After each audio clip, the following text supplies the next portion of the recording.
prinsip geografi. Prinsip geografi ini biasa digunakan untuk menjelaskan fenomena geografi. Prinsipnya ada 4. Yang pertama adalah prinsip distribusi atau persebaran. Seperti kita ketahui, kalau dia persebaran berarti ada sesuatu yang tidak merata di permukaan bumi. Jadi prinsip ini untuk menjelaskan fenomena yang tidak merata di permukaan bumi. Misal tersebar di daerah A, B, C, dan D.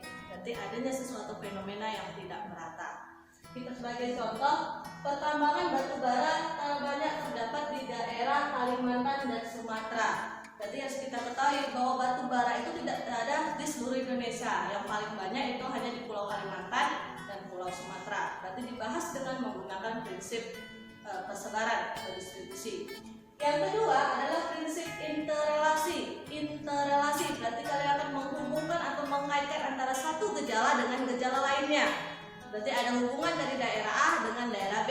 Ini hampir sama dengan konsep keterkaitan keuangan. Contoh, kebakaran hutan di Riau menimbulkan kabut asap di Malaysia dan Singapura. Berarti ada dua kejadian di dua daerah berbeda. Satu ada kebakaran hutan, yang kedua ada kabut asap. Jadi dua fenomena ini saling menghubungkan satu dengan lainnya, maka masuk ke dalam prinsip interrelasi yang saling berkaitan atau berhubungan. Yang ketiga adalah prinsip deskripsi. Deskripsi itu untuk menggambarkan atau menjelaskan suatu fenomena dalam bentuk peta, tabel, gambar, ataupun bagan, ataupun grafik. Jadi apabila ada suatu fenomena dijelaskan dalam bentuk tabel atau peta, itu termasuk ke dalam prinsip deskripsi. Dan yang keempat adalah korologi. Korologi ini menggabungkan dari 3 prinsip sebelumnya menjadi satu penjelasan. Biasanya menggabungkan dari prinsip interrelasi, persebaran, dan juga deskripsi. Contoh, Pulau Jawa adalah pulau terpadat di Indonesia. Berikut ini di bawah ada tabel penduduk Pulau Jawa mulai dari Jawa Barat, Jawa Tengah, dan Jawa Timur.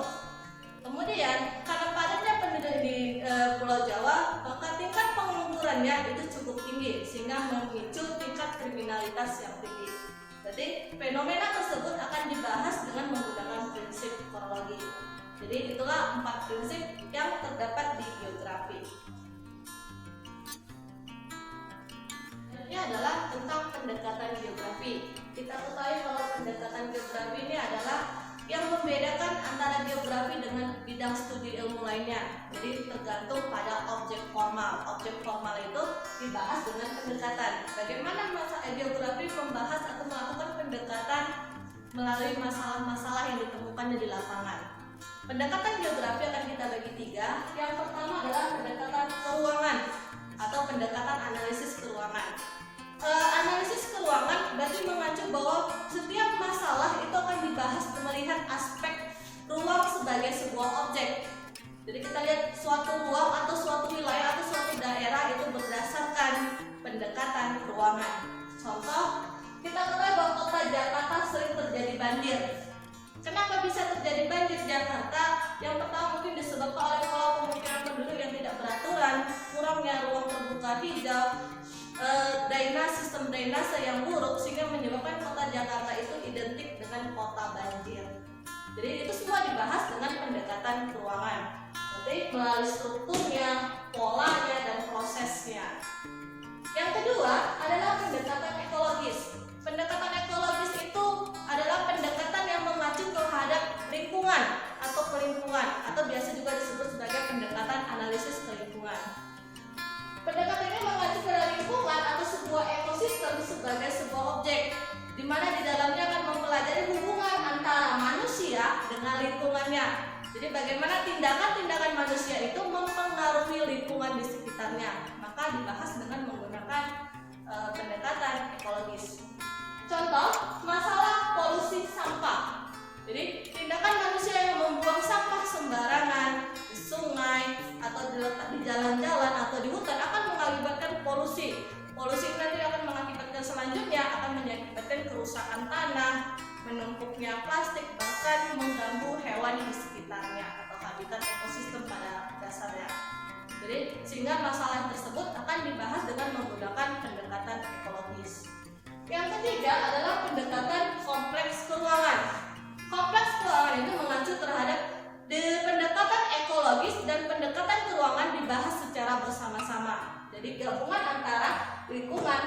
ruang. Contoh, biasanya pendekatan ini digunakan dalam proses pembangunan. Kenapa? Karena pembangunan itu tidak hanya melibatkan sebuah ruang, tapi juga melibatkan lingkungan sekitarnya. Contoh, pembangunan daerah hulu akan mempengaruhi daerah hilir. Daerah hulu itu biasa daerah awal mulanya mata air berada. Jadi kalau misalnya di daerah hulu itu terjadi penebangan hutan, baru hutan diganti dengan pemukiman penduduk, maka bisa dipastikan bahwa daerah hilir itu akan sering terjadi banjir. Kenapa? Karena kurangnya dasapan air hujan, sehingga menyebabkan curah hujan atau intensitas air di sungai akan lebih tinggi. Sehingga pembangunan tersebut harus dikaji secara ekologis dan juga secara keuangan. Oke, itulah tentang pendekatan geografis. Materi yang terakhir adalah tentang keterampilan dasar geografi. Jadi untuk mempelajari geografi sendiri itu kita harus mempunyai keterampilan dasar. Itu ada 5. Yang pertama adalah observasi. Observasi itu sama dengan pengamatan. Jadi segala gejala atau objek ataupun fenomena itu harus diamati terlebih dahulu atau dilakukan pengamatan untuk mengetahui bagaimana proses fenomena tersebut bisa terjadi. Yang kedua adalah deskripsi. Deskripsi itu menggambarkan proses tersebut. Jadi misal kita amati kejadian gunung meletus, maka harus kita deskripsikan bagaimana proses sehingga gunung tersebut bisa meletus. Sehingga deskripsi itu juga menjelaskan proses suatu fenomena itu bisa terjadi.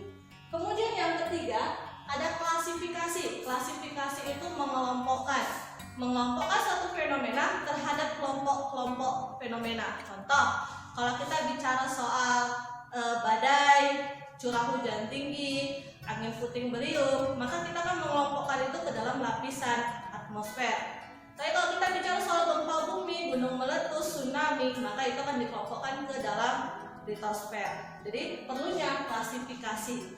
Yang keempat adalah pemetaan. Kalau kita belajar geografi, tentu kita akan belajar tentang peta. Jadi perlunya pemetaan untuk menggambarkan atau menjabarkan penyebaran suatu fenomena di permukaan bumi atau menjelaskan relief suatu wilayah, maka itu diperlukan pemetaan.